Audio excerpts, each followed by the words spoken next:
Boy, you never know how people are going to react when you are asked just very simple questions about the state of the world, and especially the state of our politics and our media right now, the media companies, the bosses, and even the journalism that is happening or not happening. So I went on to Ari Melber's show, The Beat, on MSNBC, and Ari was a very friendly interview, but Ari is a good journalist, and he asked me very pertinent questions about what's going on in the world. I was quite frankly surprised at how many people were interested in what I had to say on this particular subject, and just the reaction from people online and me personally saying that they were dying for more journalistic integrity in the moment that we're in now. I had no idea that people felt had such strong opinions about what they feel is the lack of real accountability in our journalists in holding the people in power accountable. Here's our conversation. Don Lemon, who of course is a serious reporter and anchor, we showed him out in the field earlier in the program, but also, quite frankly, a knowledgeable part of our culture.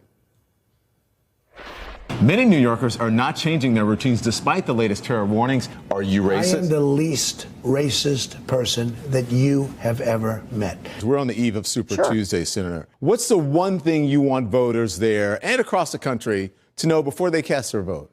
What do you talk about? Oh, cookies and pretty much cookies.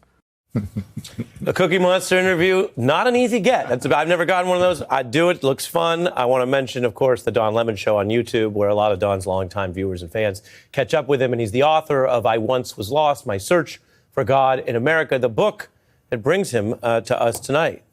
Great to have you. Thank you. And I write about this. What do you see in Trump here? I said that money-driven mass media created Trump. He's a creation of that, so we shouldn't be surprised that he's a bloviator.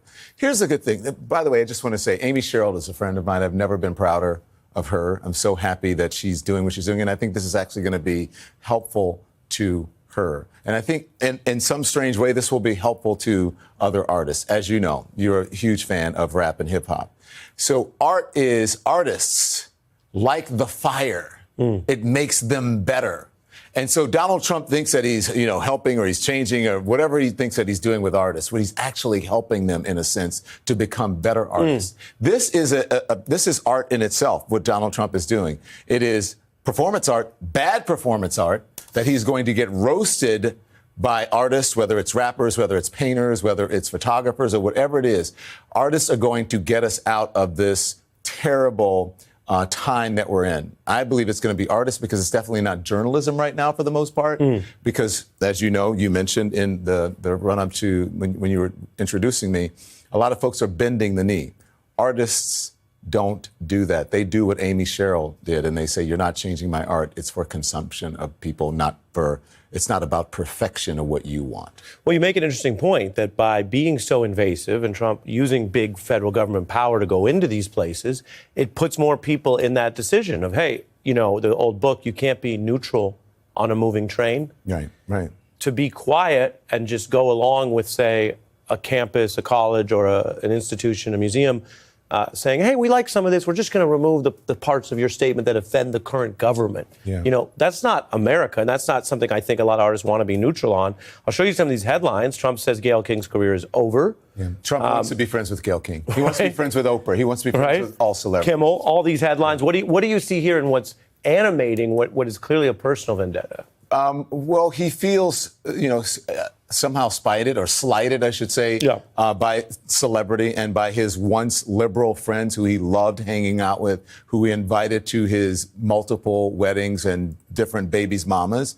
And so he feels slighted by that. So this is a revenge tour. It's nothing more than that. And look, people, I don't have very many positive things, if any at all, to say about Donald Trump. And I've interviewed him 6-8 times, maybe more. He would call in from You know, when I was on CNN, Sure. he'd call in, I don't know where he was, in the bed, the toilet, whatever he was, seriously. And he would just call in and talk and ramble and rant.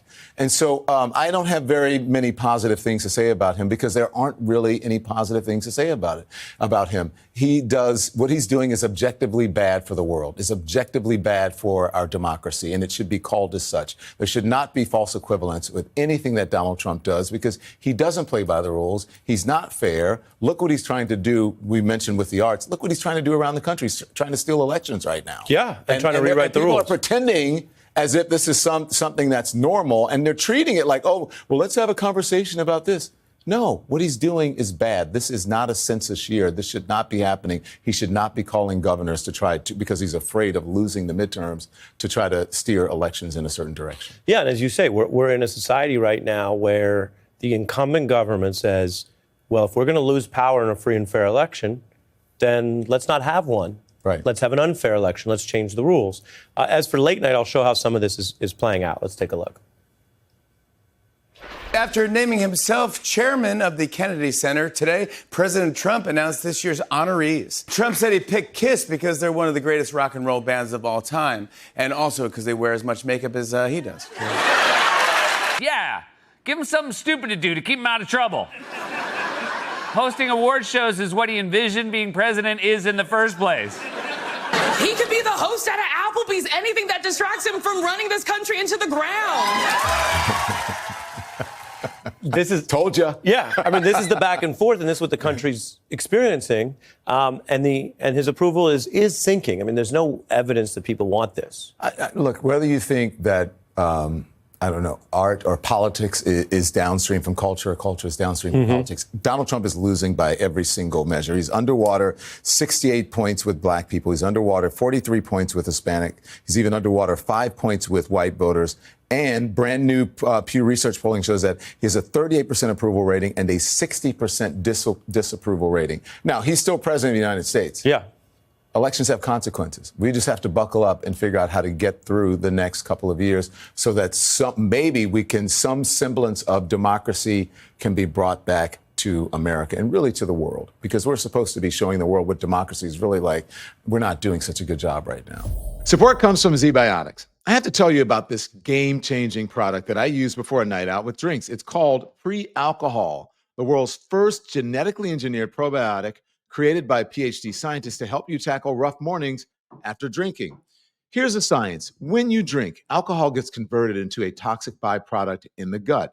It's that buildup, not dehydration, that is responsible for that lousy feeling the next day. Well, Z-Biotics Pre-Alcohol produces an enzyme that breaks that byproduct down so you can actually wake up feeling your best. I tried it for the first time before a night out with friends. I had my favorite tequila cocktail, and the next morning, I couldn't believe how clear-headed and on top of the game, my game, that I felt.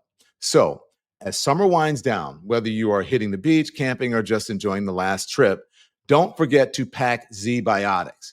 Make sure that it's your first drink of the night, and also enjoy responsibly and wake up ready to live every day to the fullest. So here's what you do. You go to zbiotics.com/lemondrops. That's zbiotics.com/lemondrops and get 15% off of your first order with the code LEMONDROPS at checkout.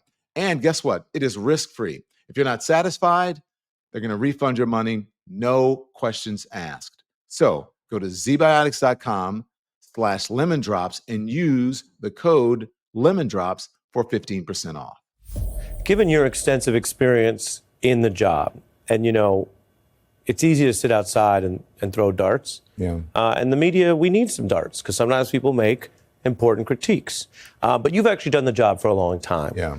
When you see this many corporate owners give up this quickly, either for financial reasons or just general fear, we saw it at CBS. We saw ABC settle.